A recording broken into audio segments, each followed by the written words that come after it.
Well, good morning, and can I welcome everyone to this, the 19th meeting of the Public Audit Committee in 2025. Agenda item 1 is for the committee to decide whether or not this morning to take agenda items 3, 4 and 5 in private. Are we all agreed? We are agreed. Thank you. Agenda item 2 is consideration of the Auditor General's report, NHS in Scotland, Spotlight on Governance, which was published late last month. And I'm very pleased to welcome this morning to the committee our witnesses, Stephen Boyle, the Auditor General. Good morning, Auditor General. And alongside the Auditor General this morning is Alison Cumming, who is an Executive Director, Performance Audit and Best Value at Audit Scotland, and Bernie Milligan, who is an Audit Manager at Audit Scotland. We've got questions to put to you this morning. Before we get to those questions, Auditor General, could I invite you to make an opening statement? Good morning to the committee. Convener, I'm bringing, as you mentioned, my report on governance in the NHS in Scotland. The report covers governance arrangements across NHS Scotland and NHS boards, and it follows on from my December 24 report on financial and operational performance of Scotland's NHS. Convener, NHS Scotland is not a legal entity per se, but rather an umbrella term for the 22 health boards in Scotland. It's overseen by a Chief Executive and Chief Operating Officer who are part of the Scottish Government. The Chief Exec of the NHS in Scotland is also the Director General for Health and Social Care within the Scottish Government and is the Portfolio Accountable Officer. This dual role means that responsibility for strategic and operational direction of NHS Scotland and for holding the NHS to account for its performance lies within the same department of the Scottish Government. Our audit found that there is a need to strengthen governance and assurance arrangements at the Scottish Government level to address risks arising from this dual role and to reflect the extent of reform that is required in the NHS in Scotland. This includes a greater role for non-executive directors in providing independent scrutiny and challenge. The way in which healthcare is planned and governed is becoming more complex. A range of local, regional and national partners are involved, and this makes lines of accountability and decision-making difficult. A number of changes are taking place in the planning for healthcare services. The Scottish Government has announced an increased focus on population-based planning, which will involve more collaborative working across boards and working at national, regional and local level. How this population planning approach will operate, though, has yet to be confirmed. A new NHS Scotland Executive Group has also recently been introduced to support collaboration and reform across Scotland. It has been welcomed by boards, but it's perhaps too early to say how effective this will be in practice. Convener, along with the Accounts Commission, I have reported previously on some of the issues and difficulties that integration arrangements and the operation of integration joint boards have presented. This will provide important learning for NHS Scotland as it adopts a more collaborative working approach in order to deliver reforms. Good scrutiny and setting a clear direction are essential functions of NHS boards. The NHS Blueprint for Good Governance has been used by boards to review and improve their own governance arrangements.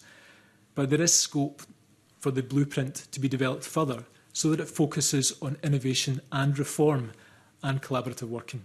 There is also a need for independent external review of blueprint self-assessments so that they can play a key role in identifying those boards where governance is not yet as effective as it needs to be.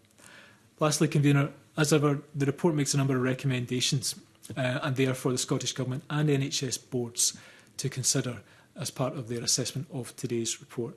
And as ever, Convener, Alison, Bernie and myself will do our utmost to answer the committee's questions. Thank you. Thank you very much indeed for that introduction. You mentioned in that introduction, and it's key message number 2 in the report, about what you describe as weaknesses within scrutiny and assurance processes at the Scottish Government level. And you cite as an example of that the combined role of Director General for Health and Social Care and the Chief Executive of NHS Scotland. These are titles borne by one person. And I think it would be useful for the committee to understand why you believe that poses a risk. And maybe you can point to some examples of where that has provided a conflict of interest. So I'm very happy to do that. I'm happy to start now, and I'll bring Alison in to say a bit more in a moment, Convener. What I might do perhaps is just to signpost a couple of parts in the report I think are relevant. One is the way we set out Exhibit 1, which is the overall structure of NHS Scotland and its accountability arrangements. So from how the 22 boards operate, the flow of responsibilities through to the Director General and the Chief Executive, the important role of the Chief Operating Officer for the NHS in Scotland too, and then through to ministers and, of course, ultimately to the Parliament and the people of Scotland. What we draw attention to, Convener, I think, is and the fact that this dual role involves both a strategic and a direction-setting role for the NHS, and then also involves an element of holding to account of health boards. Typically, you would see those functions that would be separated. And while there are clear and quite extensive governance arrangements within NHS Scotland and the Scottish Government, and we set many of those out in the report, and Alison might want to touch on those. I think what our audit identified was that while non-executive directors of the Scottish Government are present, what we found was that the extent and their ability to be that independent voice wasn't as prominent as we might have expected on some of these governance settings. So we're clear that we're not identifying this as a conflict of interest. There's a policy matter for ministers and for government to determine how the structure operates. But what we're highlighting is that there are risks that need to be managed, and they would be strengthened with a stronger presence and role for non-executive directors within the Scottish Government to support the Director General in her important twin responsibilities. Alison, you want to add to that? Thank you. I think we would characterise the risk as primarily being on scrutiny and assurance. So as the Auditor General has said, there is that dual role of holding the NHS to account for delivering against the strategic and operational direction that has been set. We have looked at the various governance groups that exist. As is usual in the Scottish Government context, the Assurance Board is chaired by the Director General, as opposed to in an NHS board, you would see the equivalent Audit Committee chaired by a non-executive. The non-executives are present in that forum of the Assurance Board, which is really about assurance that in the civil service context, what we don't see is a great presence of non-executive voices at the Scottish Government level when decisions are being made. For example, in relation to there's no line at the moment from the National Planning and Performance Group into the which is chaired by the Chief Operating Officer and really is overseeing that support and intervention framework for NHS boards into the Assurance Board. So we believe that the risks that are associated with that dual role would be better managed if you had that increased input in when decisions are being taken, as well as in that sort of post hoc scrutiny of whether governance processes and risk management processes are operating that you see in the Assurance Board. But do you take a view on whether it would be better for a decoupling of those two roles? Not directly, Convener. I think we're clear that that is ultimately a decision for government and for ministers and how they wish to structure the responsibilities. I think what we go as far as to say that there are risks with the current arrangement, and as Alison mentions, that you have both the strategic and operational element of setting the strategy, but then you have the holding to account functions residing within the same responsibilities. I think that inevitably increases degree of risk. Where that would be offset would be by having really clear and effective underpinning scrutiny arrangements. And I think that's where we're seeing that there are gaps that heighten that level of risk. Of course, there is more than one way of setting up these responsibilities. And ultimately, that will be a decision for government and for ministers to make. What we're clear on, as I say, Convener, is that there are risks, and those risks are heightened when you haven't got the assurance as effective as what we found during our audit. And this is the biggest spending department of the Scottish Government, isn't it? Very clearly, absolutely. Yeah. Yes. I mean, are there any other departments of the Scottish Government that have got a similar combining of that strategic leadership and operational role that you can think of? Not off the top of my head. Alison, you might have a more up-to-date impression on this than I do, but I think this is a particularly unusual set of circumstances. And as I say, Convener, NHS Scotland is not a legal entity, so it is an umbrella term for the functioning of how the NHS in Scotland operates. But I'll bring it in if there is an appropriate comparator. Thank you. No, I wouldn't say there's any direct comparator, and it sort of really comes from that. I think the recent Scottish Fiscal Commission Fiscal Sustainability report said it was around 40% of the Scottish budget is spent on health and social care, so that there wouldn't be any other areas where the Director General has that same extent of spend that then is also effectively at the top of the delivery system and the frontline NHS boards. So it is a unique set of circumstances within health and social care. Yeah. And sorry, Auditor General. My apologies, I should say, of course, while the Director General for Health and Social Care is the portfolio accountable officer, there are very clear and well-defined governance arrangements that exist within those parts of the NHS in Scotland, the territorial boards and the national boards. They also have their accountable officers with their own boards of governance. So it's not that NHS in Scotland is under-governed, but I think it's just that sense of, is the arrangements that exist within the Scottish Government, are they as strong as they could be? OK. Well, we will return to these things, I'm quite sure, during the course of this morning's evidence session. But I'm going to now invite Stuart McMillan to put some questions to you. Stuart. Thank you, Convener. So I thought the report was very helpful, and I think just touching upon that point about the governance, so Exhibit 1 on page 10, I think is very helpful to set that kind of wider scene. And then when you go over to page 12, Exhibit 2, with also this new way of working with regards to the national, regional and local level.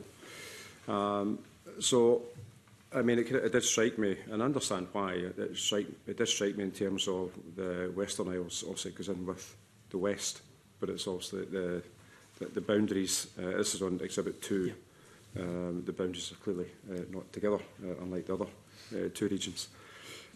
So with this kind of new way of working with this kind of population-based planning, I mean, it is very much it's a major shift away from what has been in operation so far. And has the Scottish Government given an indication to you about how the population-based planning will actually work? So you're right. I think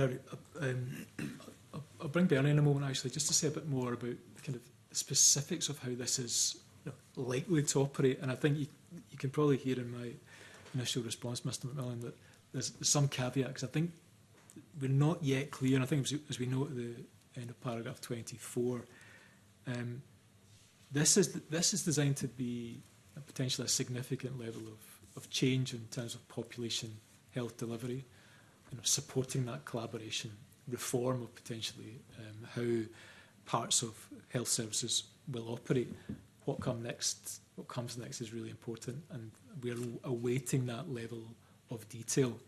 If I may, before passing to Bernie, I think one of the things that we're clear on the report, given this focusing on governance arrangements, is just raising a flag that governance arrangements, as they currently operate, aren't really designed to operate in a reform-based environment. that population-based health planning might bring us into, and that as we move into that, it's important that governance arrangements keep pace with the level of changes. And as ever, as I refer to some of our previous reporting, that, and I think as hopefully Exhibit 2 captures, there's a lot of planning levels within health and social care services in Scotland, national, regional, collaborative working, community planning partnerships, integration boards. Myself and the Accounts Commission have reported that that hasn't always operated effectively, and there's going to be a real need to get this right if we're moving to a different style of population-based service delivery models in Scotland. But again, I'll bring Bernie in and can say more on this point. So, yeah, I mean, there is essentially planning is becoming more complex, and the paper that Scottish Government announced, that was only in November 2024 when they said there was going to be a renewed approach and increased focus on population-based planning. And that essentially is that it will align planning for services with the size of the population that will make use of those services. It builds on a principle that was set out within the National Clinical Strategy from 2016 that's still guiding the work of the NHS, and that is that appropriate clinically led planning for services is undertaken at a level that's best aligned to the size of the population that will make use of those services. And obviously that requires quite a great deal of collaboration and so on across the NHS. We'll mention the NHS executive group that's been brought into being is certainly key in terms of a key lever in realising that population-based planning. It does build on boards do have a statutory duty to cooperate and collaborate, so that's intended there. I think just to say it's not a completely new thing, it's a renewed approach. So population-based planning, the paper that was produced in November of last year supersedes a paper that goes back to 2002 that set out specialised services that are planned not just on a regional basis but a national basis and in a UK basis as well, quite specialised services. So this does mark quite a big change. Obviously we don't have any further detail. We expect there is going to be some further detail in the service renewal framework that's due in the next few weeks, but they have said that they would on an annual basis publish the particular services that would be planned in that basis, but that as yet is not available. Okay. Certainly, with regards to the collaboration, also you did indicate there, Bernie, that also it's already something that's a statutory requirement anyway. Have you been confident that the governance arrangements for collaboration that exist so far operate well? And in terms of going forward with this kind of new way of working, are you confident that that the governance arrangements will keep up? I'm happy to start now. You may come back in, Bernie. I think we'd probably see a mixed picture on this. Again, as the report touches on, again refers to some of the previous reporting that the Accounts Commission and I have done on this point, that collaboration, as you say, Mr McMillan, some of this is a statutory basis, so there's community planning partnerships, integration, joint boards. Perhaps come to the more positive recent examples in NHS Lanarkshire I'll touch on in a moment that we mentioned in the report, but we also I suppose remind readers of this report some of our previous reporting on integration joint boards that, for in some cases this works very well, that you have representation from both the health board and local authorities and that sense of parity in terms of planning for health and social care within their areas, sharing of chairing and vice-chairing responsibilities. But we also noted that from our evidence gathering on this report that for some of these boards it can result in a partisan approach.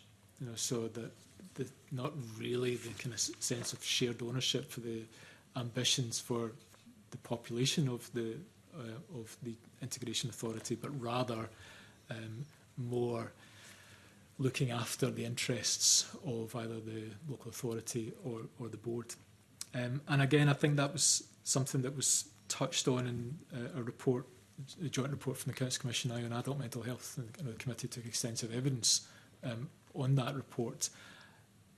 I similarly think challenging the notion, are governance arrangements right for the times of reform and change? But I think that's one of the themes of today's report, that not necessarily just a moment in time, but actually governance arrangements will need to continue to evolve. I know that there are many and complex. We've not seen sufficient examples and a really consistent basis that suggests that we have absolute confidence that governance arrangements can support the level of reform that we've been pointing to in many of our reports. I did mention NHS Lanarkshire, and I think that is an example of an organisation that has sought to evolve its governance arrangements to support effective planning, and talk about an interface committee just working with its partners that can be satisfied that it's putting that whole system approach into place. So we're seeing that some organisations are responding to the challenges that they're facing, but as I mentioned, there is still in some pockets a sense of responsibility more towards the host organisation rather than on a shared integrated basis. I mean, when I read the report, it did strike me that, obviously health is a very complex policy area, and governance arrangements are always going to be challenging, but whether it's a large health board area or a small health board area. And I kind of think back to when Argyll and Clyde were shut down, and subsumed into, well, mostly subsumed into Greater Glasgow, some into Highland, and so I appreciate it's very, very difficult. So I think that the point about trying to keep up with governance, I think will equally be a challenge. But obviously with this new way of operating, clearly it's incumbent upon the government to ensure that those arrangements actually are in place. But with that new way of working, do you think that, or do you consider that will actually make the landscape more complicated to govern, or should it actually make some of the lines of engagement and governance a bit easier? I think that's absolutely a challenge to be addressed. So, as we say in the report, governance is complicated. The complexity of the planning arrangements and the accountability can be unclear and can make decision-making more challenging.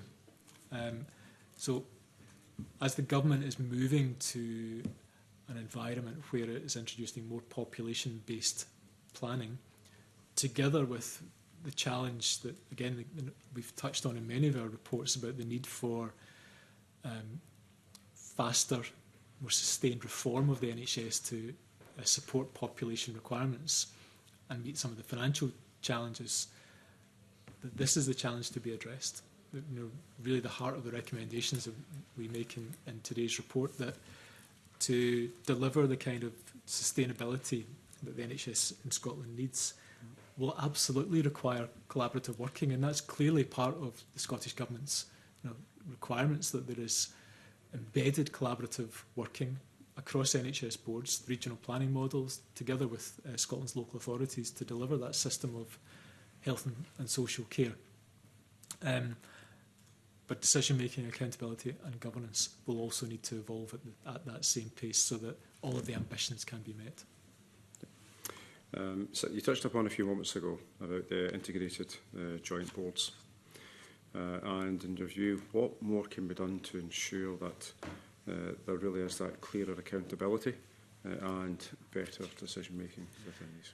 Yeah, I mean, I'll bring Alison in actually close to some of the integrated joint board activity, but I think, as we mentioned, that it's not entirely about structural issues here, and indeed, you know, the Accounts Commission have reported extensively on some of the challenges within integration joint boards, particularly some of the financial position that some of the IGBs find themselves in. As an aside, before bringing to Alison, I think it is worth mentioning to the committee that the Accounts Commission and I think have further ambitions to deliver joint reporting on integration joint boards, and look to do that later this year, just so that there is that complete picture of how the system operates. So it's not just reports on IGBs, which remain local government bodies, and then on the NHS, but there is a system-wide assessment of what can be done. Again, I'll bring Alison, you might want to say a bit more about, you know, where they might go next. Thank you. And I think sort of there's a key point in how the governance relationships are set out on paper and the structures, and then what we see in practice. And that tends to be where we see the variation, that so much relies on there being effective trust-based relationships between the parties. So the governance will only take you so far if you don't have that will and that commitment to work together towards shared aims and objectives. And I think where we have seen some of the greatest challenges in areas such as budget setting, for example, it is where the partners are maybe more looking towards their own individual interests rather than the collective interests of the health and social care system in their local area. I do think it's an area that the Accounts Commission will continue to look at, potentially jointly with the Auditor General, taking stock that I think we're coming up to the 10th anniversary of the creation of integration joint boards, and with developments in relation to reform of care services, it does feel timely perhaps for us to look in greater depth at the extent to which we've seen that the structures are operating as designed, but looking a bit more closely at what outcomes are being delivered, and what are some of those softer elements around leadership and relationships that need to be in place to ensure that they're fully effective. Okay, well, thank you. The new NHS Scotland Executive Group could play an important role going forward, and I'm keen to get an understanding of your assessment of whether this group will actually have the necessary tools to drive the change that's needed. Yeah, very happy to start. And again, Alison looked at this closely, and I'll bring her in a moment too. I think so. There's no shortage of senior leaders, you know, in the NHS Scotland executive group. You know, so representation from effectively the chief executives of territorial boards, together with senior officials from the Scottish Government.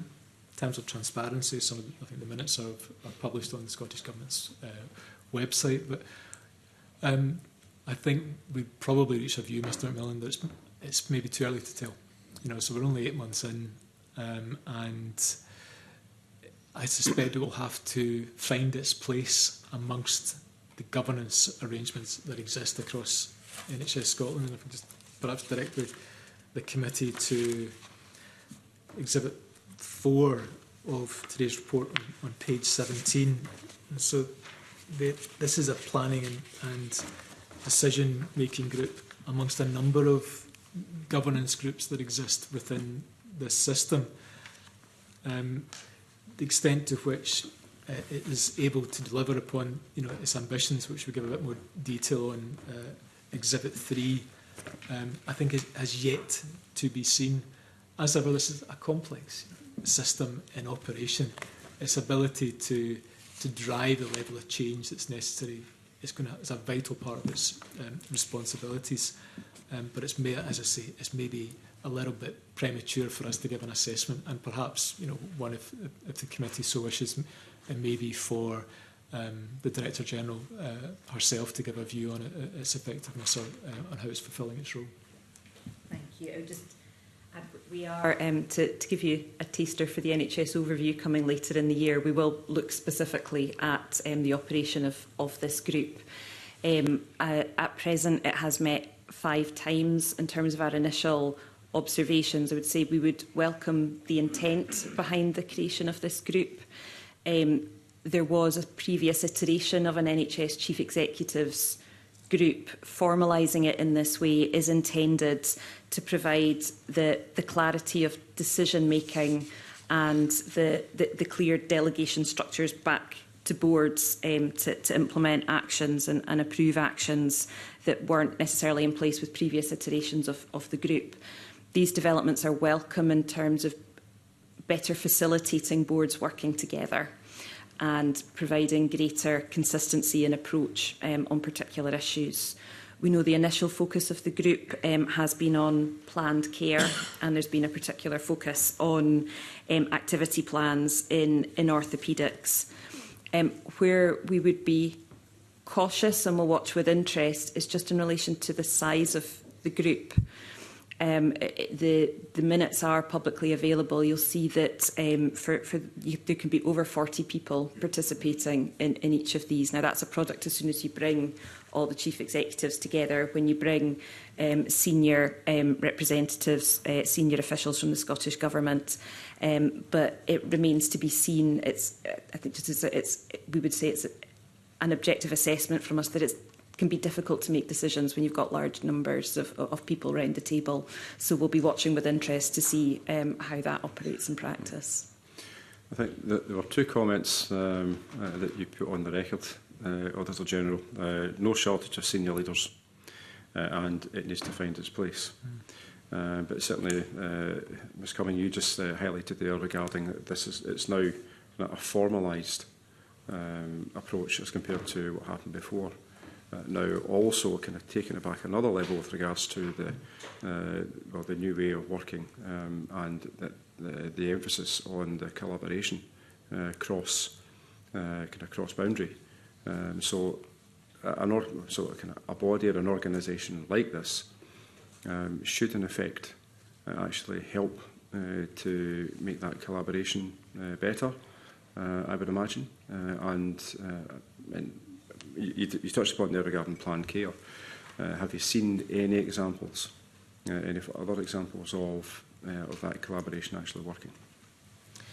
So there are many good examples, and Alison and Bernie might want to come in terms of some of the specifics of where planned care is being delivered on a regional basis. The committee, of course, will be familiar with some of the post-COVID examples of where ambitions around national treatment centres, some of those in operation. So we're seeing that NHS Scotland isn't just operating on a local basis, that people will be offered treatment in centres of excellence around the country where that's appropriate, safeguarding all of the principles that healthcare is best delivered closer to home and people's on a both and primarily, as I say, in a primary care setting rather than on an acute or reactive basis. Back to your point though about this group, it's got a vital role, absolutely, to support the effective level of reform changes, not just the regional planning, but really the sustainability of the kind of the models of and principles of the NHS in Scotland that it's set up and charged with delivering.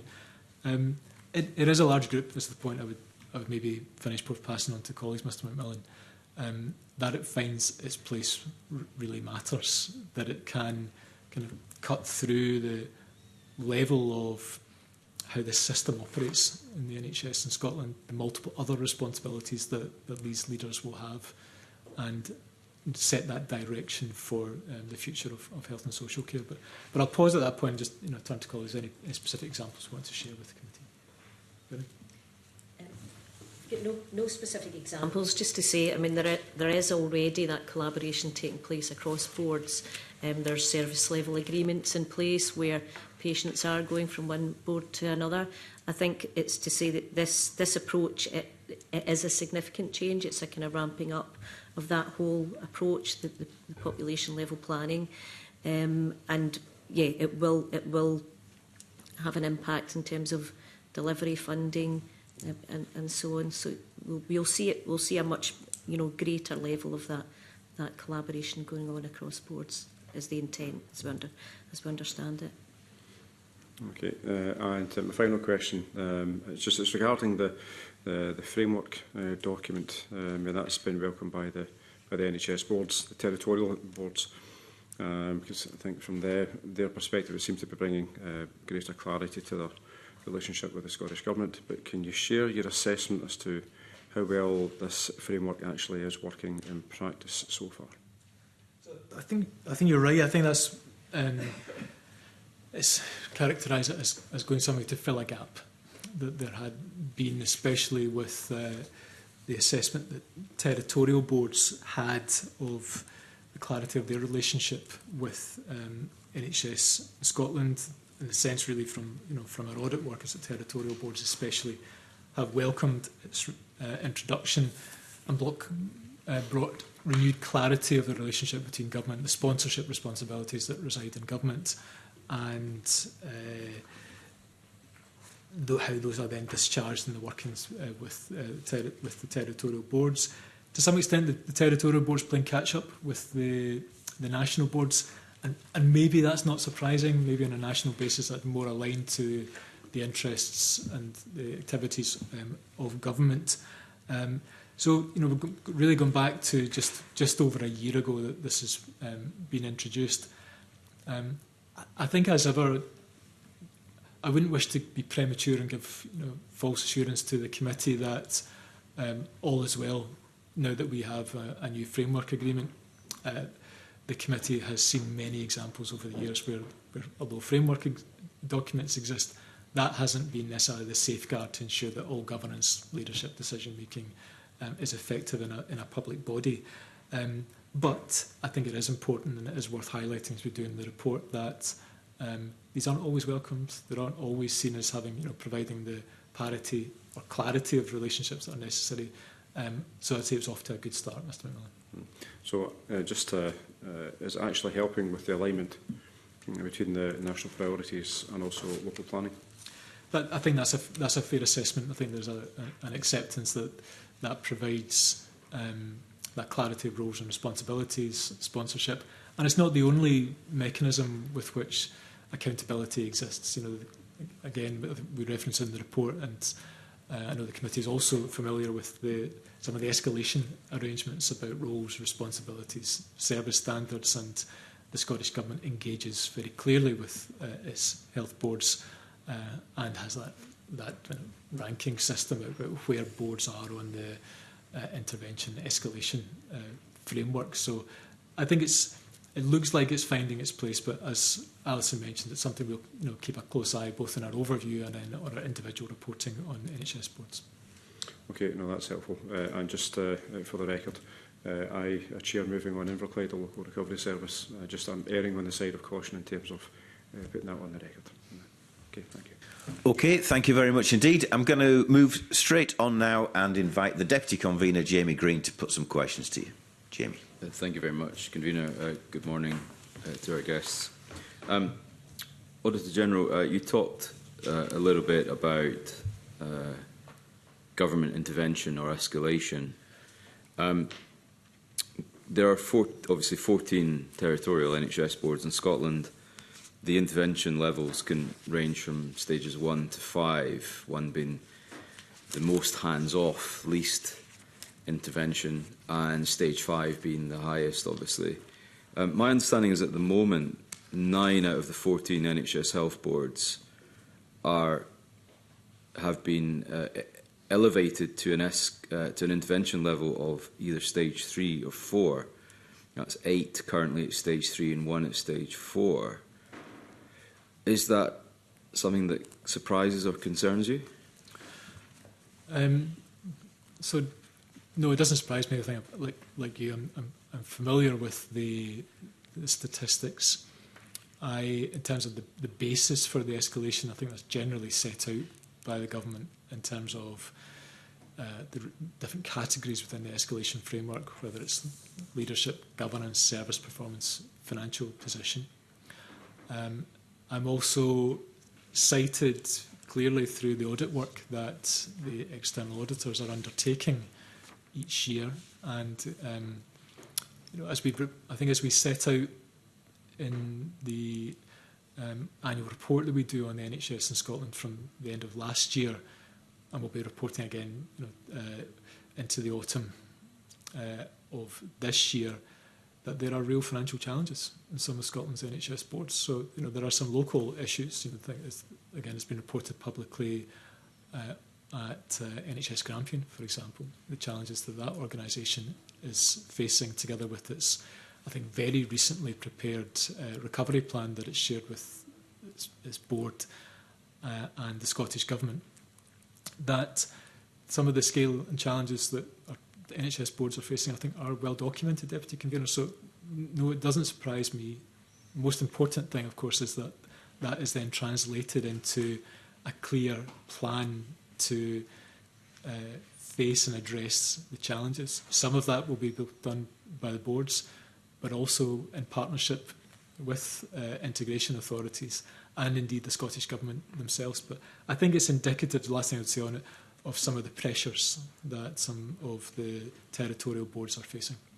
But isn't that also perhaps an indication of the relationship between the Scottish Government sponsorship teams and the individual boards? How can things get to the point where the government has to escalate something to a stage 4, for example, which, according to the government's own description, is where the government has identified significant weaknesses which pose a risk to things like quality of care, patient safety, institutional reputation and financial sustainability per se. What is your gut feeling as to whether or not government is keeping an adequate oversight on individual boards? Surely things should not have to get to that point before the government has to intervene. Yeah, I guess there's a range of factors. I also might want to talk about some of this. I think the point I would say, first of all, is that I think it would be rare for an NHS board to be escalated from 1 straight to 5. Usually this is an iterative process that earlier stage sponsorship, support, interventions, in many cases will work. So we'll see the Scottish Government will be engaging with that health system and coming up with a plan to support sustainability, operational performance delivery, and that just delivers as expected. There will also be examples, perhaps again no surprise, that some of the complexity that exists or that there are governance or leadership issues that haven't delivered as hoped, and that results in an escalation, maybe from 2 to 3 or 3 to 4. And then some of these, which are still thankfully rare examples, where again that level of intervention just hasn't operated in, and I think level 5 is akin to special measures effectively, or intervention arrangements. The other point I would make, just before passing to Alison, is there can also be unsighted interventions. And I think some of those, perhaps where as a result of a health inspection, so his Health Improvement Scotland have undertaken work that has led to concerns that wouldn't have been known otherwise, that can be of such significance that would result in an intervention. So I think all of these things can be true, and perhaps the different parts of the system are operating as intended. So I think it's hopefully balanced to say, Deputy Convener, that sponsorship can still be effective, but yet also result in an escalation level. The last thing I would say, actually, I did say it was the last thing, is that we do, as we touched on in the report, refer to that there are variations in experience of some boards in terms of their views on sponsorship. Some think that they're working well, but I think some of the smaller territorial health boards have reported that they experience variation in the sponsorship experience from their side too. So I think, I guess, important just to have that kind of balanced point on the record, Alison. Thank you. Just to briefly add that, as Stephen has set out, I think it can be a sign that sponsorship is working, that Scottish Government has identified where there are boards in need of a greater level of support and intervention. I think what we would, and what we do look at closely through the overview, is what would be of concern is if you were seeing a sustained position of a large number of boards sitting at a particular level and you weren't seeing boards moving back down or coming out of the framework altogether. So I think that's the real test of how the sponsorship arrangements interact with the support and intervention framework, is that we do see that movement, and you see the effectiveness of the interventions. You see the boards accepting the support, implementing the changes that mean that they don't need that level of enhanced support. And certainly we have reported, and it comes out in the report, that the smaller boards do have, some of them do have that perception that they've had less engagement. Now, we haven't looked at the reasons for that. It may be that an assessment has made that they don't need the same level of support and intervention, but that didn't. We don't have evidence of that either way at this time. But I think what we will be looking at through the overview is what we're seeing in terms of that sustaining of boards that are requiring extra financial assistance, for example, in order to meet their financial targets in year, and seeing what difference that support and intervention is making in the future. I presume, I mean, that I hear what you're saying, the idea that if a board is escalated, that's a sign of success of the oversight from the sponsorship team. But it's also a sign of weakness or failure on the part of the NHS board itself. Because surely if someone gets to stage 3 and presumably they're put on a plan to remediate and bring them back, the plan is to get them back to stages 2 and 1 and be fully sufficient. But if they're being constantly escalated up the way, then clearly there's a failure in the system here. Either it's the board, it's the leadership, it's the management team, it's the oversight and governance within the board itself. You know, where does it go wrong? What requires government to have to keep escalating a board up and up and up? Yeah, so I think it's multifaceted, and I think there could be a range of individual reasons why an NHS board has been escalated to the top of the intervention and support framework. Bernie might want to say a bit more about this too in a second, but I don't think it would be entirely fair to say it's because of failure within a board. I think you're right. I think it's probably more general about there are failures or severe challenges in the system. You know, some it might just be the availability of key specialists to deliver a service, as I mentioned about that there's been deficiencies in care or delivery of a particular part of the system that could trigger an escalation. As we've touched on already, the relationship, the agreements that exist with partners can also be a huge contributory factor about why that part of the health system isn't functioning as intended. But it's also the case, and has been in some of the escalations, that it's been about leadership and governance. You know, it just hasn't operated as intended. So all of these things can happen, and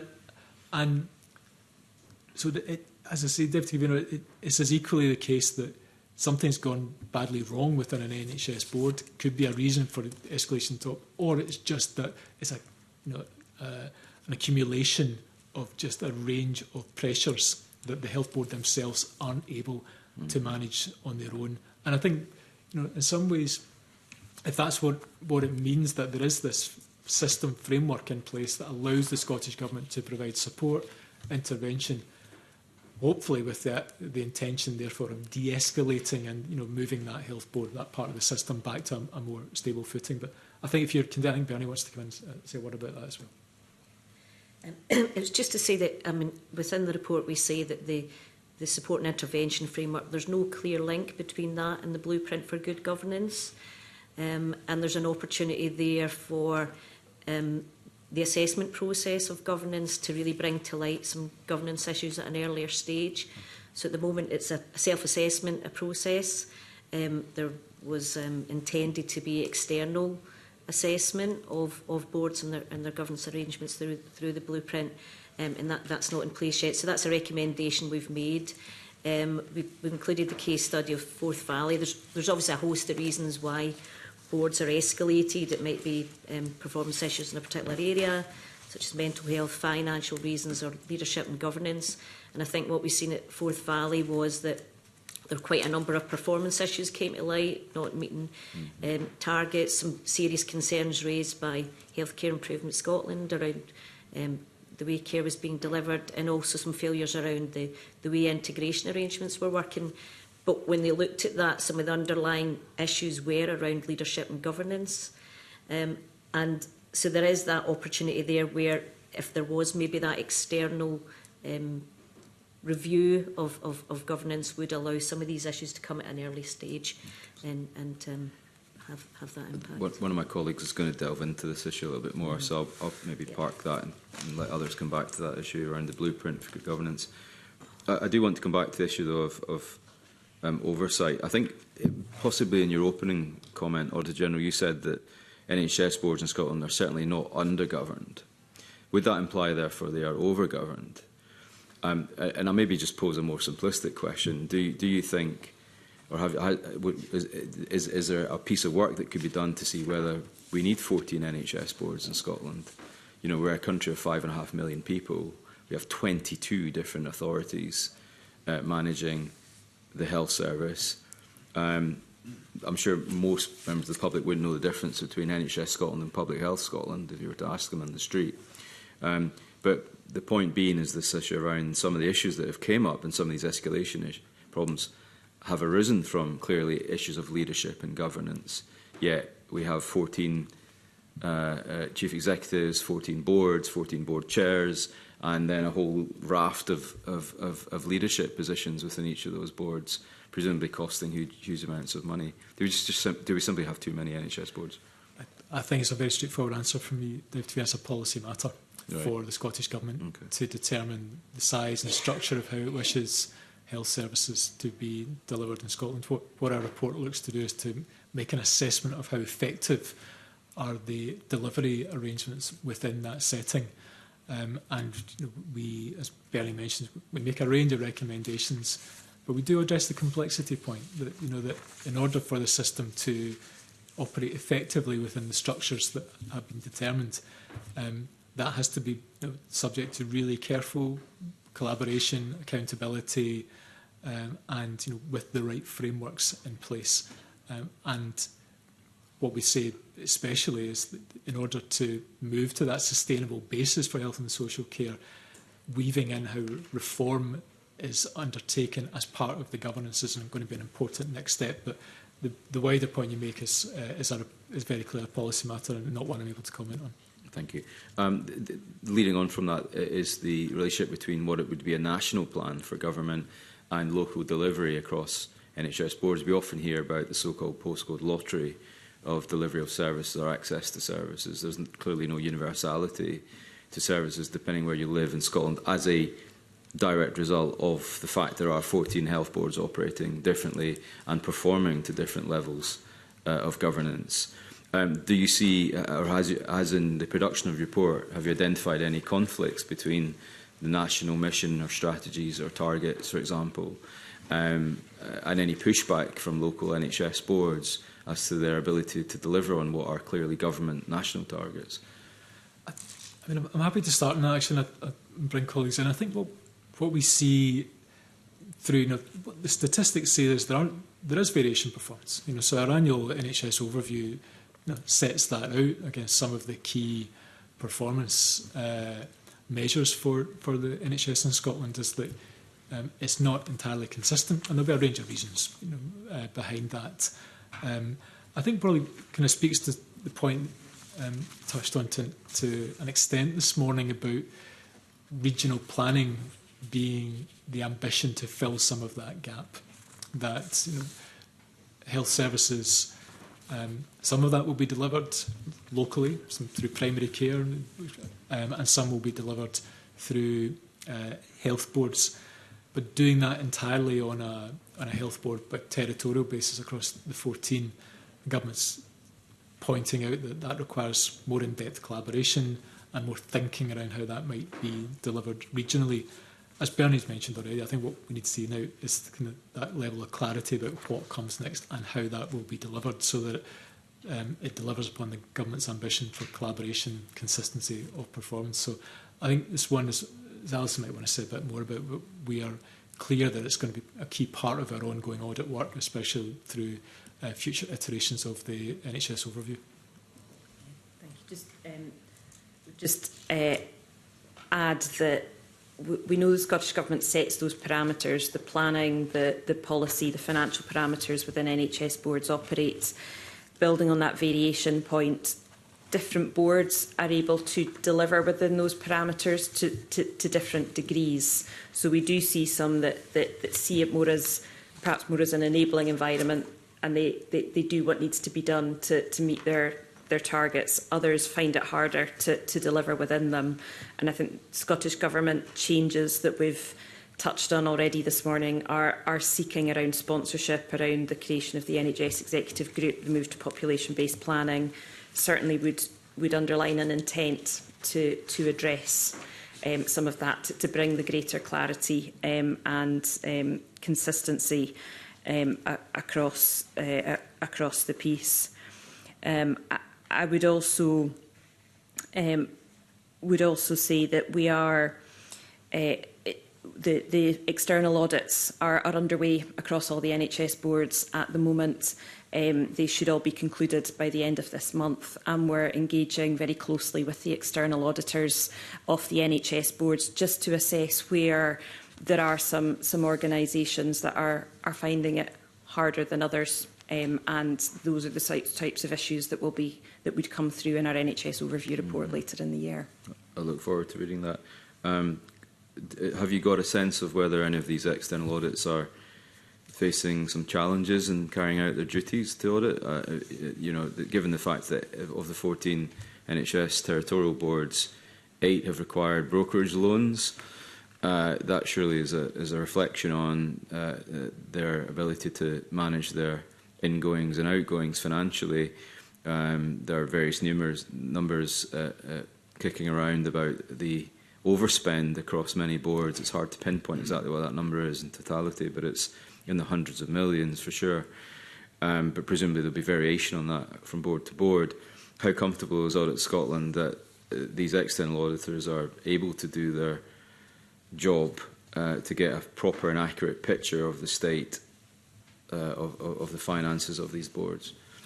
I think we are very confident that the auditors have access to all the information that they need in order to, well, firstly, give an opinion on the annual report and accounts, but that the opinion is that there are no material misstatements, so that the financial position at the end of March will be set out clearly. As Alison mentions, we're really only a few weeks away from the end of the month. That I think it's our expectation that all of the NHS audits will be completed by the end of this month. So keeping a very close eye on that. We have the right structures. I think Alison might want to say a bit more about how we engage with the auditors as Audit Scotland on an ongoing basis, but I'll maybe just touch on the point you make about the level of brokerage and financial support that some NHS boards are requiring this year. We're thinking very carefully about that, both, as Alison mentions, through our reporting on the NHS overview, but also giving a bit of thought to whether any of that merits an individual public report, Section 22 report, on the circumstances that have come through the audit reporting on individual health boards. So we are looking carefully at that. We'll see the annual audit reports of the individual health boards before making any assessment. And if we do, of course, we'll engage with the boards and then ultimately through public reporting to this committee. Yeah, thank you. We have an NHS sector grouping of auditors that we meet with about 4 times a year. We had a meeting at the end of May in the Audit Scotland offices with representatives of all the external auditors for the NHS boards, which gives us an opportunity to hear in real time the issues that are coming through in financial management and financial sustainability and in other areas. So it also provides an opportunity for some of that, well, more than dialogue, that group participation, to build that understanding of the system, and where we can see there are potential outliers or where there are thematic issues coming through. We also have strong relationships individually with the auditors, that if there's issues emerging of concern during the audit process, they would bring that to our attention, and we would have more detailed engagement with them. So certainly we've got that strong intelligence coming through from the local work that does feed through, and we had a session with them, for example, earlier in the year that fed into this governance report as well, to get that assessment from the external auditors about their experience of seeing how governance arrangements are operating at local level. That's very good, and it's very helpful to hear that that's an issue you're looking at, and we'll be paying close attention to. My last question really is a brief one, and that's just something that you said earlier, and that really did flag concern both in your report, and you've mentioned it twice orally, and that's that some of the smaller NHS boards, your feeling or your understanding is that they feel that the sponsorship relationship is not as good as it could be. Do you think there could be a place for a more in-depth audit of NHS sponsorship effectiveness and arrangements? Because I know it's touched on at a very high level in the report, but could there be a bigger piece of work where someone, perhaps even Audit Scotland, could look at that direct relationship between the government sponsorship team and individual boards, and whether there are any specific issues that need to be addressed, because it's unclear as to what the underlying issues are behind some of those concerns? Yeah, you're right, Deputy Convener. I think we highlight it, but perhaps don't go much further than that in saying, and why is that the case? Yeah. I think there's a number of different avenues potentially available. One is, I think, for the Scottish Government, maybe if any evidence taking that the committee chooses to do on this report, for the government to perhaps give their perspective on that more clearly, and indeed any boards too. A couple of options, I think, for us is, not going into too much detail on the blueprint, it's perhaps going to come in a moment or two, is that we note that self-assessment play an important role in governance, but not really, it's not what you'd call a validated self-assessment, which is just that level of underpinning that might get into somehow how this relationship works. And we're also seeing that many of these arrangements are still quite new. Thinking about the new national plan for planning, the NHS executive group itself. So it's something we'll absolutely return to, both in terms of the NHS overview in due course. More generally in the Scottish Government, about how sponsorship operates will be a key feature of our Section 22 report on the Scottish Government consolidated accounts, and something that remains on our list of potential topics to return to, about the effectiveness of sponsorship governance in the round.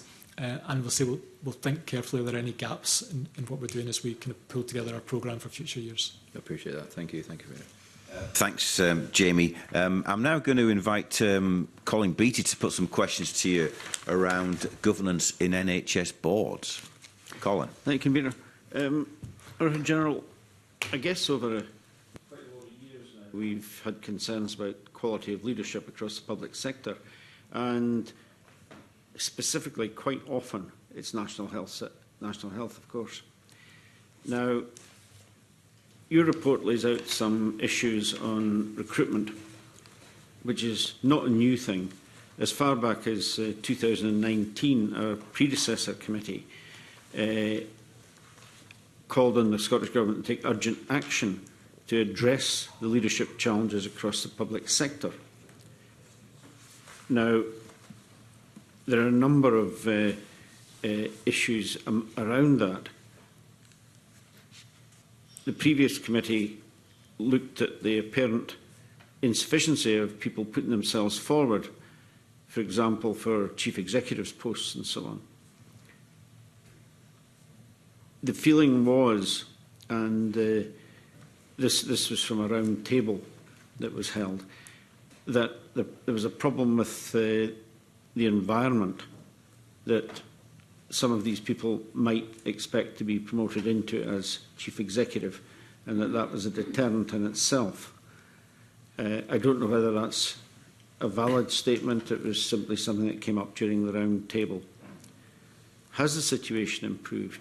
Do we have more people coming up now with the skills and ability to take on chief executive posts, and indeed the willingness to take on chief executive posts? Yeah, good morning, Mr Beattie. I remember well the previous committee's reporting on this matter, and indeed the roundtable evidence session that you held on NHS leadership. I think there's a number of points I would maybe highlight in today's report that I think hopefully address the points you make. First thing to say is these are difficult roles. There's no question that, you know, the demands that are placed upon firstly executive leaders and chief executives in the NHS are significant. Of course, some of what they'll be dealing with are life and death decisions. I think what there's evidence of in today's report is that some of the earlier concerns have been heard, and some of the infrastructure is now stronger in the NHS to support people coming into executive leadership roles. Particularly the reference in the report some of the work that NHS Education for Scotland have undertaken about just bringing in a leadership for change programme as you know, effective support aspiring leaders, chief executives, to equip them for some of the environment that they might find themselves in. And perhaps a couple of statistics that, you know, that might help on that. So, on the one hand, you know, with this, there remains a lot of turnover at senior levels within the NHS in Scotland. So 12 new chief executives between 2023, 24 and 24, 25. Is that not a red flag? So it's absolutely noteworthy that there are 12 new chief executives with 10 at territorial boards. However, no, so it's not like you're in a situation where I think you've maybe been previously that some of these vacancies would have existed for a long time and hard to fill posts. So, you know, the posts are filled with half of the appointees coming through the aspiring leadership programme. Part of the issue, I think, from the predecessor committee's evidence taking was where do you get the candidates to take on these demanding roles? So I think, yes, you would say absolutely that level of turnover would be something that we'd want to pay really careful attention on. It's not one you'd want to see repeated on an enduring basis. But there are people coming through to fill these roles. But it's something really, you know, for NHS Education for Scotland and the Scottish Government to pay close attention to, that the relationships are right, that the conditions exist for people to be successful, as we need them to be, in these roles. But I don't think it's something that either we would recommend, or indeed we're seeing evidence that the NHS has been complacent upon, that it's gone some way to address the concerns that were known and were heard through the previous committee. But of course, that level of turnover is significant, and it's not one you would want to see, you know, that's a sustained position. Given how significant the turnover of senior management is there any analysis as to the reasons given for their departure? Is it simply coincidence there's an awful lot of them retiring at once, or is it rather more difficult to evaluate? Yeah, Alison can come in some of that assessment, but I think, you know, as you would expect, there'll be a range of local factors. Some will be about the kind of the age and stage of people's careers that they'll come into these roles, whether the extent to which that is their length of stay in post is different from other senior levels, or just the environment that they're dealing with. All these things have got to get right. The relationship with their chair, their board, their ability to have the levers to do the job effectively will all be part of it, notwithstanding the relationship with government too. Yeah, just to add to that, 7 of the 12 chief executives that have positions that have rotated in the last 2 years have been on account of retirement. I think what we do also then see is a bit of a chain effect. We've seen 4 appointments with chief executives effectively moving to larger boards. So that then creates vacancies when you see people moving through the system. So we've seen, I think, 11 out of the 12 new chief execs appointed have come from within the system of the NHS. So a lot of it has been that that cascade down. We didn't look directly at the reasons for the turnover. I think to add to Stephen's comments, it's not isolated to the NHS that there has been a trend towards people exiting senior roles following the COVID pandemic and some of the pressures that have existed there. But certainly it has been a particularly high level of turnover. Scottish Government has recognised this and has put initiatives in place, such as the Aspiring Chief Executives programme, to seek to create that pipeline.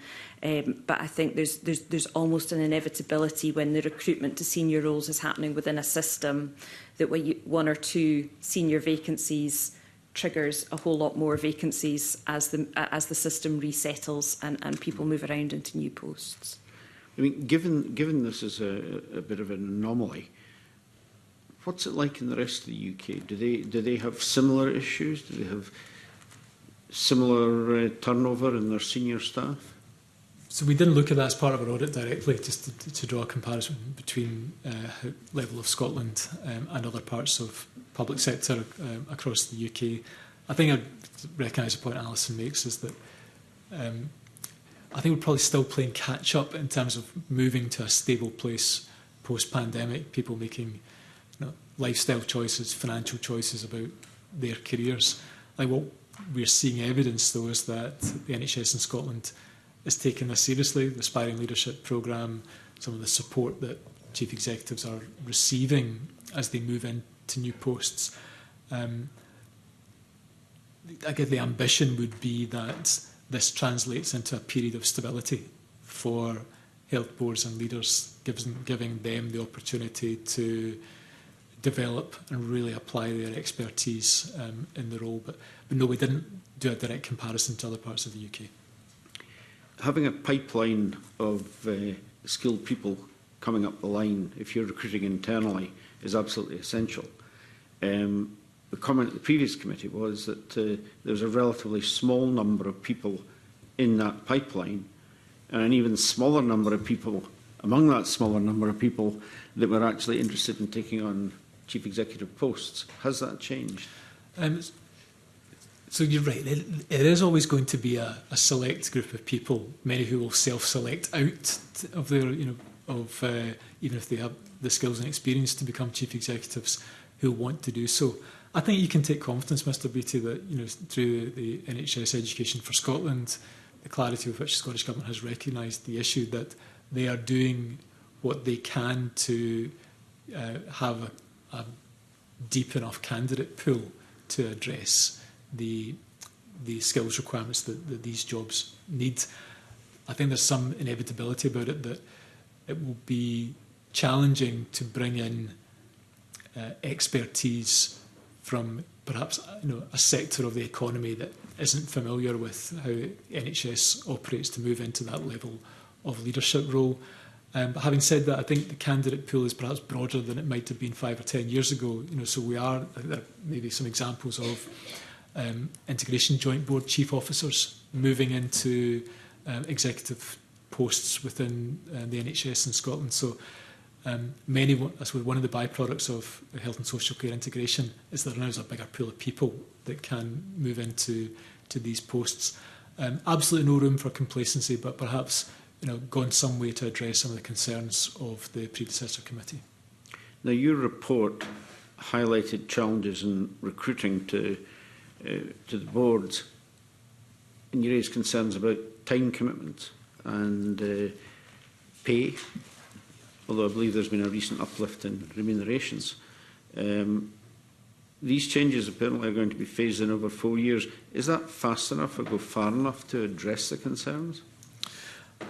I don't think we know yet. I think if that's going to be sufficient, I think we need to, I suppose, here, I guess the next source of evidence will be, I think what you're referring to is a survey that the Commissioner for Ethical Standards in Public Life undertook on his assessment of why some, again, not as we've been speaking about executive, but why some non-executive positions have also proven challenged to fill. So the Commissioner undertook a survey in 2021, and as you mentioned, a lot of the feedback was that the remuneration levels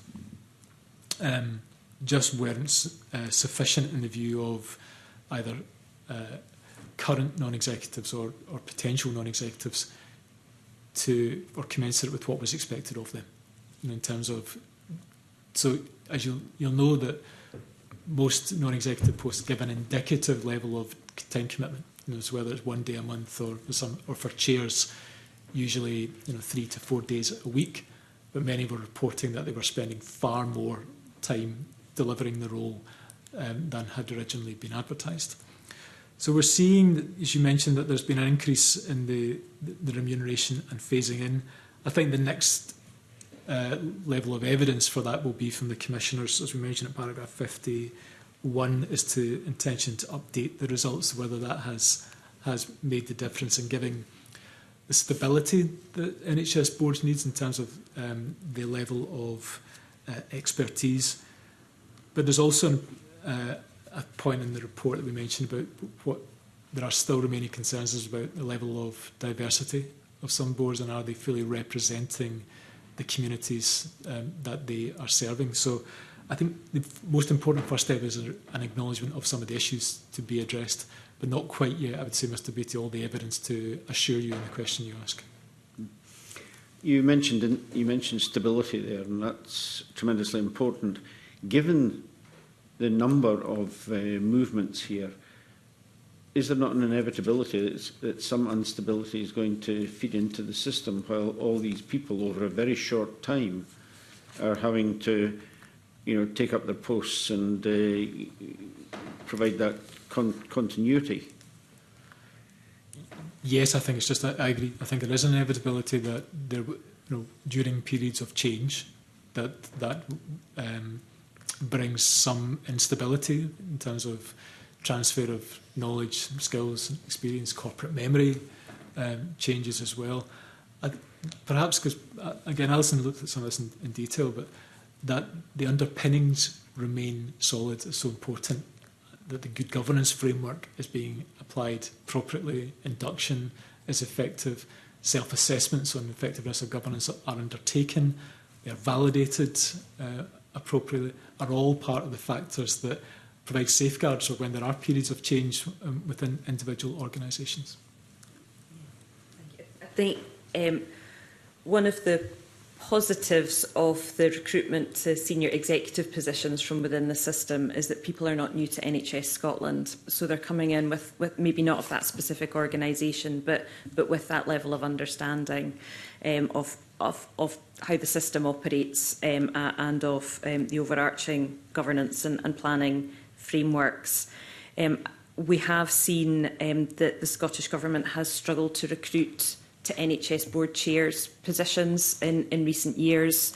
So we do welcome the action that the Scottish Government has taken, building on the evidence from the Commissioner for Ethical Standards' survey to address the issues of consistency of time, commitment and remuneration. We have recommended that the Scottish Government evaluate the impact of those changes, but what we would observe is that it has helped bring the remuneration for non-execs in an NHS context more into line with the remuneration of non-execs in other significant public bodies.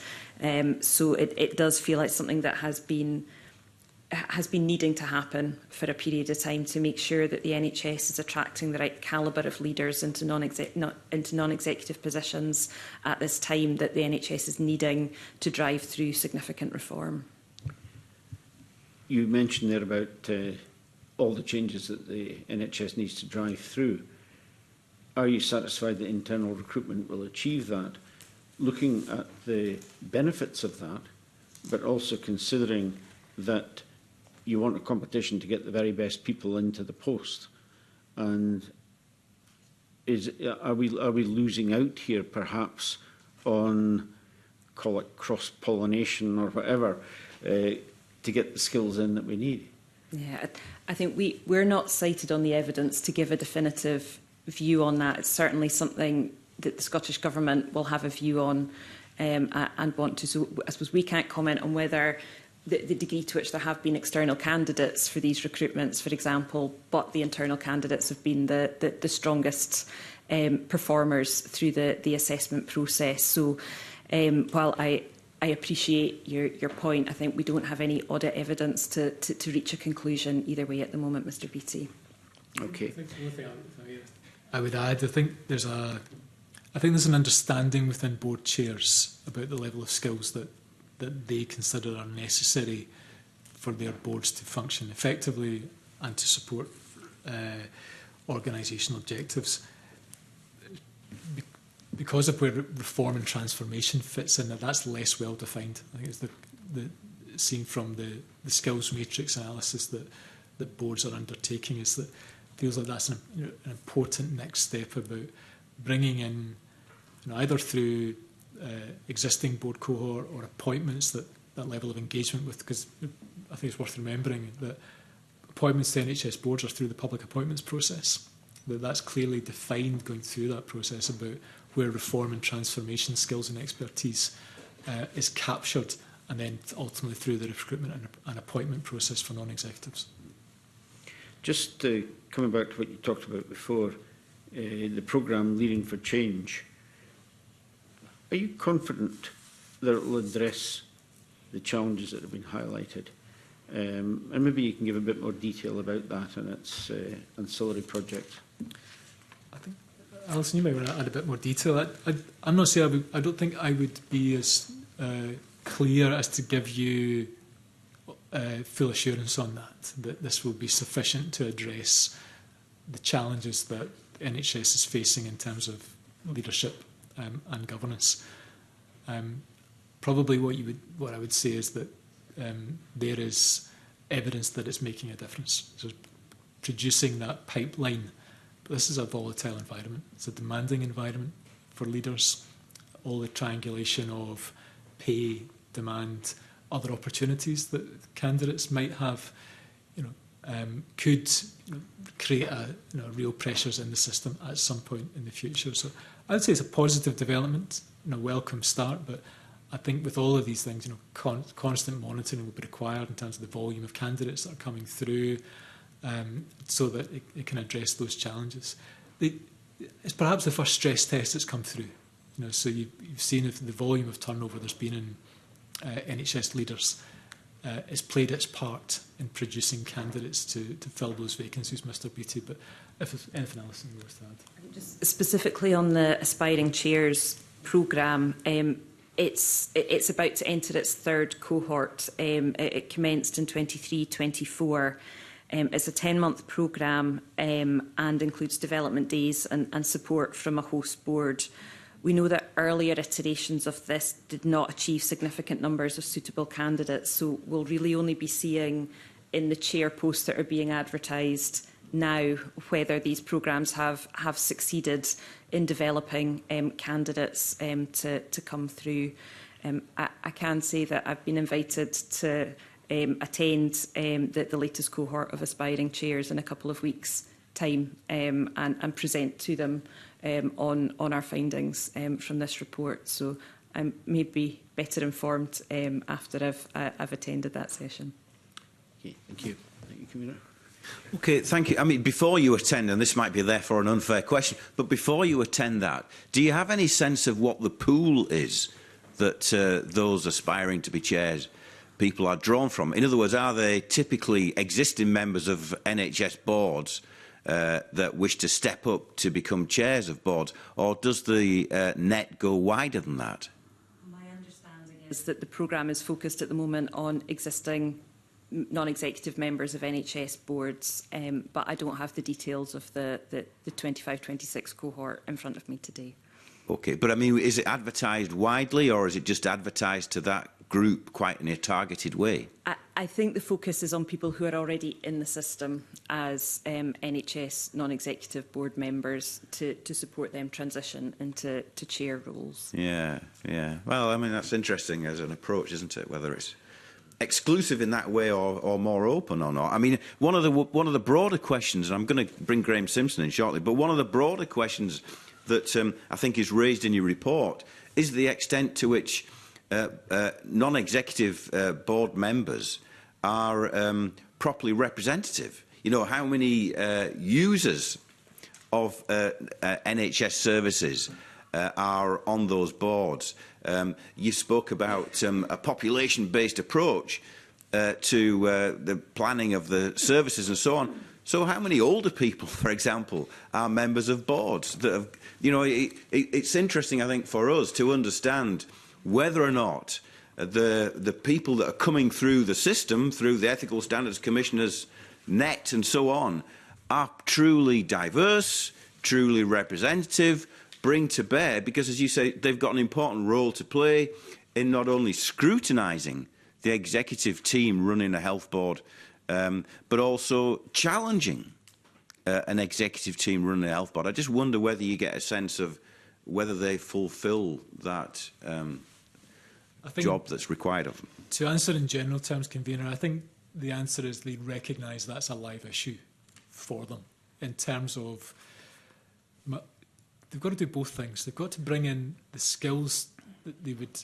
typically want on a traditional board, and of expertise of running an organisation, whether in the public sector or private sector.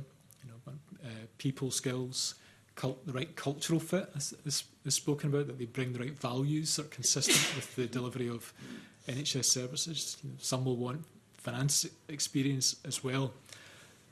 Pulling all of that off, but also being representative of the people that they serve, is the issue that boards are identifying. And we set some of that out at paragraph 60 in the report as well, that their ability to be diverse in terms of protected characteristics or consistent with the people who are using their services is the other factor that they all need to pay close attention to. And this is not something about that we're pointing out to boards. I think boards are recognising this, and some are saying that they're finding it difficult, particularly those that are in some of Scotland's rural areas, about accessing the skills, the diversity, and bringing the population into the boardroom is the important step that they need to do.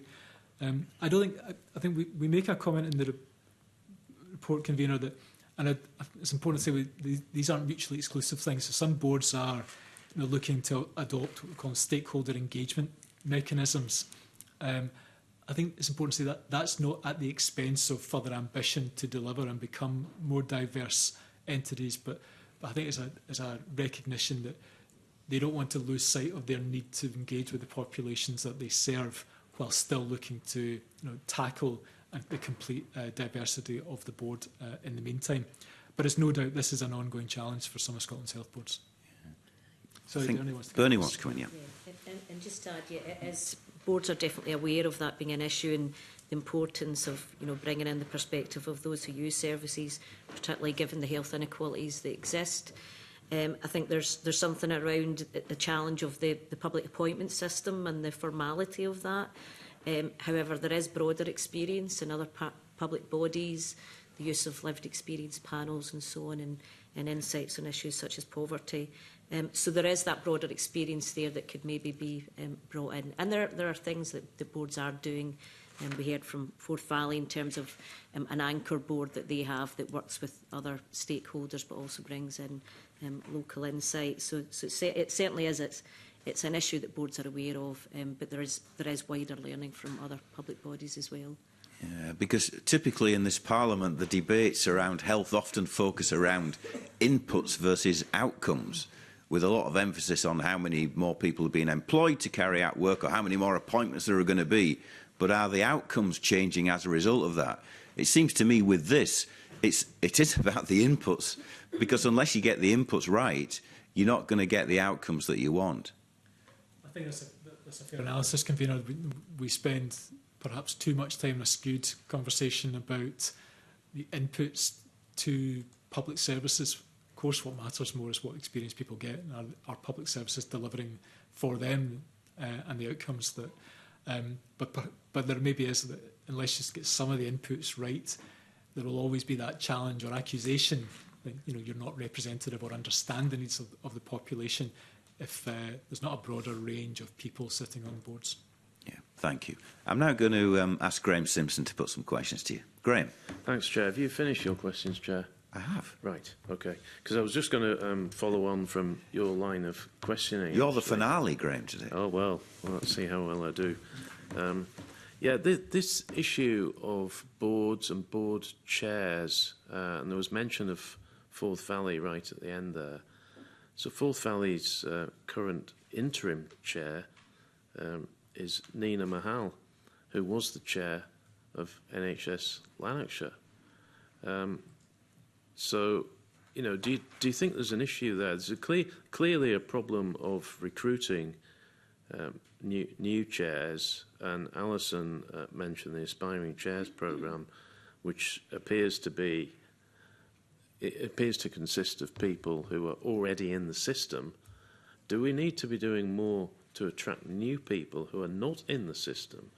Do we risk having this almost revolving door of chairs jumping from one board to another, the sort of cross-pollination that Colin Beattie mentioned?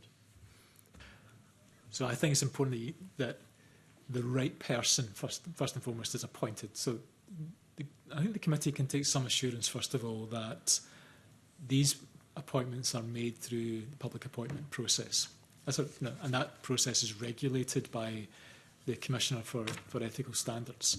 So you see that is subject to fair, open, public recruitment process. And while the Aspiring Chairs programme, as Alison mentions, is part of that process that develops people who are already in the system. It ought not to be, a closed shop, as it were, Mr. Simpson, that you have to have gone through part of the process in order to get promoted to be the chair of the board. I think, unfortunately, I don't have examples to hand, but I think we can certainly look into this if it's helpful for the committee about where there have been examples of where people have been brought in or appointed as chairs. Indeed, colleagues might have some examples to share with the committee. I think it's a balance, is the point I would make, that it matters that people can become chairs, but with the right skills and experience to do so. Alison? Yeah, I think we would need to come back to the committee with some more specific examples. I think there's obviously the judgment that appears to be made in the NHS is that it is beneficial for people to have served some time as an ordinary member of a board before moving into those chair roles. It's not exclusive. Some people will come in with experience of chairs positions elsewhere, but it's something we can come back to the committee with more detail on if you would find it helpful. OK, I think that'd be useful. Can I just mention there was a letter which was published yesterday by the Public Policy Institute called Enlighten. It was written by 13 senior medical professionals and executives in Scotland. So it was an open letter published in the press and published, I think, on Enlighten's website. So these are, top people who've signed up to this. It says, we recognise that many people are well served by the NHS in Scotland and that thousands of dedicated and hard-working people ensure that compassionate and effective, sometimes life-saving, care is provided on a day-to-day basis. And yet, as has also been acknowledged, the current system of delivering healthcare and social care in Scotland is unsustainable, often stretched beyond capacity, overly complicated, difficult to navigate, often inefficient, and is perceived as not always meeting the needs of people living in Scotland. I mean, there's a lot more to the letter, but they say, and this, I think, this is where it relates to your report, that it is overly complicated. So I guess they're potentially touching on in that letter governance, which is what your report's about. So I just wonder if you could explain why you think governance is so important, and why changing the governance, simplifying it, will make a difference to the people who actually use the NHS in Scotland. Thank you for that. First thing I say, unfortunately, I haven't seen the letter, but but picking up the themes are those that I would recognise from our own reporting, where we have I think, consistently over many years talked about the need for change and reform of health and social care services to support a sustainable model that serves a changing demographic in Scotland, that can deliver health and social care within the financial circumstances. And indeed, you mentioned Enlighten. I think one of the other important contributions we've seen in recent weeks is from the Scottish Fiscal Commission. Again, pointing out some of the downstream challenges to be addressed as Scotland's population changes. Governance is part of that, absolutely. And I suspect, Mr Simpson, that the delivery of health and social care and the models that we adopt will be complicated and might just remain complicated by virtue of this is a very complicated business. It's a system of public service that requires collaboration. You can see that absolutely clear recognition from Scottish Government and health boards that collaboration is at the heart of how they want public health and social care to be delivered.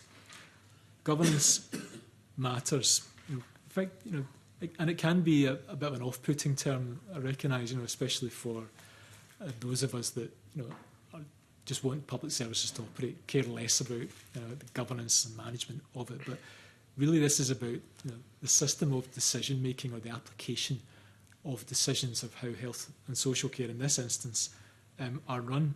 And what today's report sets out is that there are opportunities to strengthen those governance arrangements. We talk about, for example, the role that non-executives could play within the Scottish Government to support decision makers there. And then at a more local level, not just the appointments process that we've spoken about, but there are important documents. A blueprint for good governance is at the heart of how some of local governance operates. And while on the one hand it's welcome that self-assessment, which is a hallmark of best value, that the committee will be interested in, but what we're not seeing is that validated self-assessment takes place that can really support NHS organisations to apply some of those principles that and avoids any accusation that people are marking their own work, as it were. So we think that's an important next step and reflect that in the recommendations. As ever, the last point I would make, if I may, is about applying reform effectively might just demand an additional skill set onto some of the boards that exist within the NHS in Scotland, in addition to all of those really valuable skills that where reform, experience and an intention to go forward is, just might need some new application of skills to support effective delivery. Okay. You mentioned self-assessment and you used the phrase marking your own homework, which is what it can be. Your report highlights there's a variation in how boards actually carry that out. I mean, why do you think that is? And should there actually be greater consistency? Yeah, Bernie's looked at this carefully, actually, and I'll bring her in, actually, just upon some of the best value. I think, as we say, paragraph 68, there is inconsistency in the use of the blueprint, which is generally well received by boards, but that there's inconsistency between the scoring arrangements that national boards have undertaken relative to territorial boards, with national boards reporting their arrangements to be more favourable than territorial boards. But we just don't have enough evidence to an understanding of why that variation exists. And at the risk of repeating myself, I think that suggests there's a gap of to support that level of insight and understanding that some of the validation process might offer. But I'll bring Bernie in to say more on that. Yeah, just in terms of the blueprint, the self-assessment process, we do know that every board has used the blueprint and has carried out a self-assessment. And the way they've done that, quite often they have involved some sort of external facilitator that's came into the board. And certainly for the second round, we understand there was a bit more scrutiny of the kind of evidence that they were using to kind of reach their conclusion as to where to assess themselves against the different criteria and so on. However, we do think there is still the importance of external review of that, and that would just validate that further, and it would also make sure that there was consistency across the kind of evidence base that's been used, and information's been used in a much more consistent way. It's hard for us to tell exactly from the self-assessment process if there is any issues in terms of boards, marking themselves more harshly or otherwise. But certainly we do think that, and we've made that recommendation around external review being a supportive part of that process, as well as maybe raising issues that wider issues in terms of governance that could be supported. Okay. So how do you think this blueprint for good governance is going? And how do you think it could be improved? I think our main assessment being is in terms of that external contribution that could be made in terms of the improvement mechanisms. We've also seen some, as Bernie alludes to, I think some evolution of the blueprint that we reference at Exhibit 8 on page 28 of the report, as kind of suggesting kind of a recognition of the as times move on about what areas for focus there needs to be, contrasting the 2022 version to that of 2019. But in general terms, I think what we're seeing is that the blueprint has been used and welcomed by NHS boards and seen as an important and helpful tool for it to improve their governance and approach to risk management. Mr. Simpson, I get perhaps about the evolution between 2019 and 2022. The risks that they need to manage won't stand still, so that they are, as we've touched on already today, the complexity in the system remains, and thinking both about the external validation, but also in terms of next stage, the opportunity to strengthen, as we set out page 75 beyond, about that reform collaborative working, given that's such emphasis from the Scottish Government, it becomes embedded in the blueprint for good governance. So I think there are 2 or 3 examples, hopefully, of where the next steps for the blueprint for good governance can gravitate towards, so that it becomes an effective contributor to supporting boards to deliver their services. Okay. So finally from me, are all the boards using the blueprint? And when you ask, well, when you suggest there should be external validation of blueprint self-assessments, who are you thinking of to carry that out? I'd ask Bernie wants to kind of share a bit of that insight. Yes, so all boards have used the blueprint, and all boards have carried out self-assessment and prepared improvement plans. So we do highlight some of the kind of key areas for development that came out through the self-assessment process in Exhibit 8 for both iterations of the blueprint. The progress that's been made, boards were expected to report on that in the spring of this year. No, we've not had an opportunity to look at that as part of this audit. But what we have done is we've highlighted and provided some case studies where we can see that boards have used the blueprint process to develop their governance arrangements. Particularly, NHS Lanarkshire was quite a governance review that's made quite a number of changes in terms of changes to their committee structure, creating subcommittees, allowing deeper dives into certain areas, better data that can be used across the board, and a new approach to risk. And similarly in the Scottish Ambulance Service, again, just really a bigger focus on risk within the board. So yeah, it's been. Sorry, the second part of your question was who do you think should carry out the external validation? We don't have a particular view on that. I mean, that's to be considered. There was an intent at the first round, but with the COVID interruption and so on, there was the only board that has had an external validation process, review process, was Forth Valley, and that was part of their their improvement, and as we understand it, they commissioned someone to do that. So yeah, I don't have a fixed view.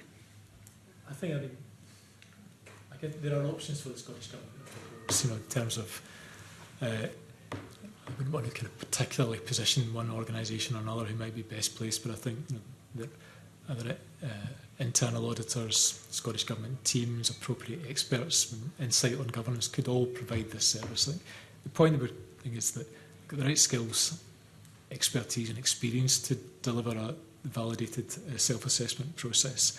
I'd rather maybe go back to one of your earlier points, if I may, Mr Simpson, that you were asking about was the self-assessments not validated, but actual ones that have been taking place. I think paragraph 73 kind of stands out for me a bit. So it mentions that 5 NHS boards who consistently score themselves lower in terms of their arrangements, but not really that level of understanding as to why that is the case. So, gathering up the self-assessments, validated, will be hopefully a really useful tool. You can say, well, here's examples of good practice that can be shared across the country. So it feels like there's opportunities here for boards and for the Scottish Government to capitalise on some of the governance arrangements, to support improvement and also to any adjustments that might be necessary. Yeah, I think that makes the point. You've got 5 boards there who have marked themselves down. Maybe they deserve to be marked down. I don't know, but having someone external to have a look at that and just make sure they're not being too hard on themselves would be a useful thing. I'll leave it there, Convener. Thank you. Okay, thank you very much indeed, and I think that's a useful point to conclude this morning's proceedings, but I think there are a number of areas that might be useful to get a bit more information if you're able to supply it. But can I thank you very much indeed for your evidence this morning, Auditor General. Bernie Milligan and Alison Cumming, thank you both too for your input. It's been greatly appreciated. And I'm now going to move the committee into private session. Thank you.